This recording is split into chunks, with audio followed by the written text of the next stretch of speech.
10 years ago, I wasn't as strong as I am now. If someone offered me something that's bad for me, I would do it.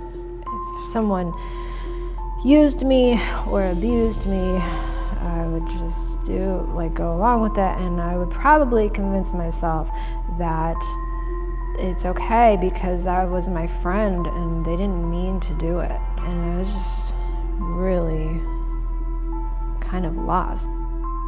For a long time, it would be just more comfortable to me if they would treat me bad, I guess, because it was just something I was used to. I didn't like it, but it was something I was used to. I moved out to Las Vegas to start a life out there.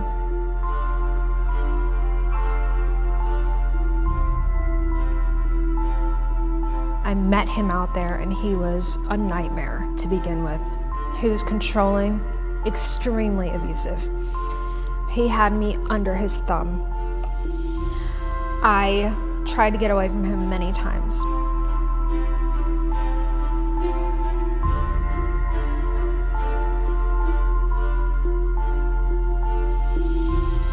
He had me pregnant and he had held me down and raped me with a gun to my head, and he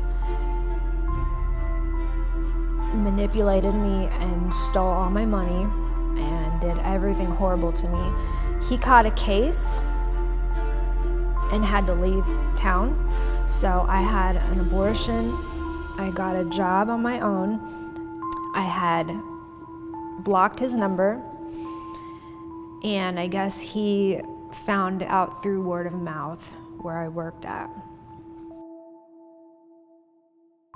One night when I was coming out of my job, there was a white car parked beside my car, kind of behind it. And I automatically knew it was him. And he had a gun on him, and he came up from behind me.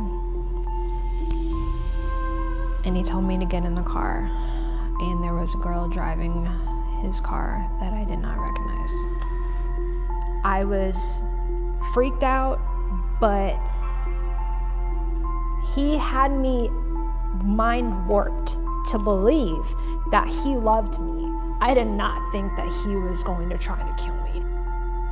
He kept telling me, look, I'm a changed man. I'm not gonna hurt you. I'm a changed man. I'm not gonna hurt you. First thing he did was say, give me your phone. I just handed it to him. Like, I don't want any problems. We're driving. I notice we hit the state line. She's asking where we're going, and he won't tell her, but he's just telling her to drive. I open the door and try to hop out on the freeway some 2 hours later or something, and then she swerves, and the door, it's really hard to hop out on the freeway because the wind is hitting the door and whatever. I tried, and it was, things were getting really bad. Bam! He shoots his gun. It missed me and it hit the windshield. I don't know why or what. I kept looking at him. I said, you didn't mean to shoot me, did you? You didn't mean to shoot me. Why would you do that? You didn't mean to shoot me. And he just looked at me, just blank stare. He just kept looking. And I said, hello, you didn't mean to shoot me, did you? We come to whatever state line. We end up in Utah.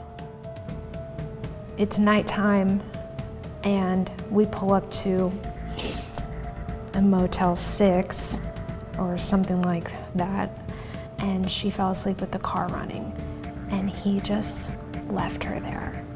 And he's like, get out right now. And he pulls me into the hotel room. He goes straight for my purse and he's holding me down and he's screaming, I'm gonna slit your throat. I'm gonna cut your hair. I'm gonna do all this stuff to you. He's ripping my hair out, and I'm screaming and crying, and they're calling the phone. And he's like putting the phone in my ear and he's like, tell him everything's fine. And I'm like, everything's fine. And this went on for so long. He smashed my phone into the toilet. He raped me. That moment he said, and now I'm gonna take your money. It was on a card, and he said, call and check the balance right now. He kept on just in my ear, like, you're such a slut, you're such a whore, you're this, you're that, you're this and that. And he's to the left of me, okay?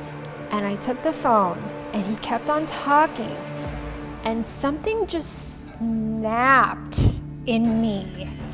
I just took that phone, bam, hit him in the head, and it knocked him over.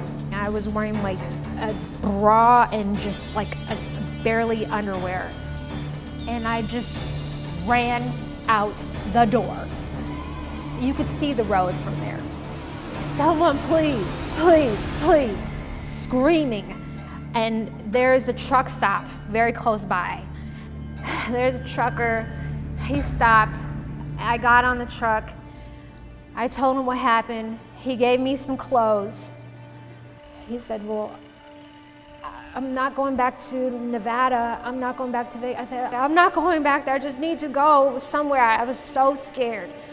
I had rocks, gravel on my feet. I had hair ripped out.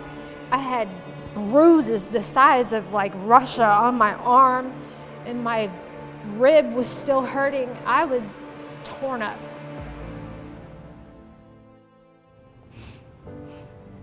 He like saved my life. I never knew why he did that for me. He just saved my life though. I woke up in Missouri.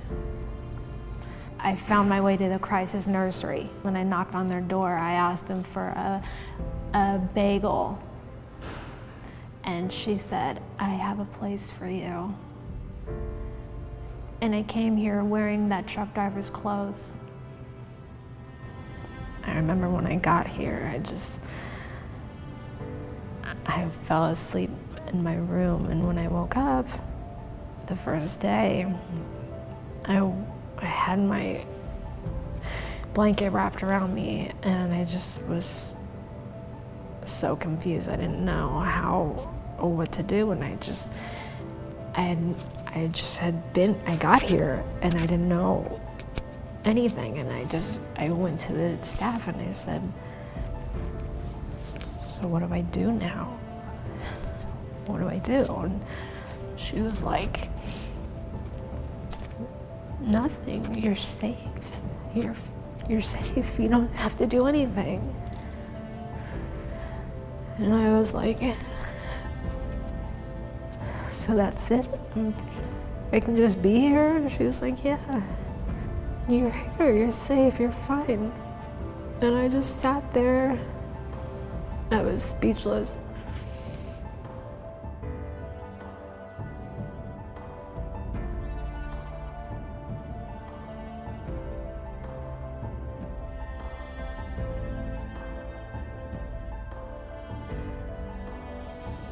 Once I was here, I started loving myself, and I started praying and started saying no to everyone that was no good for me. I just thought maybe it's just best that I give myself time to just heal from every horrible thing that's happened to me. They gave us clothes, gave us advice, helped us get to and from places, interviews, and they helped us get to church, and they just gave us all the love we needed when we didn't have it. It's great when you find it. It's worth finding. It really is. Hope is believing in yourself and just knowing that you are gonna see a brighter day. Hope is knowing that tomorrow is going to be awesome.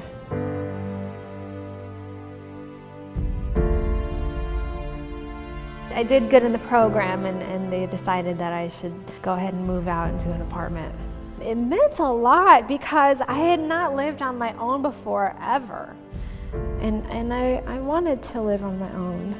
I wanted my kids to come and see me, and they wanted to come and see me.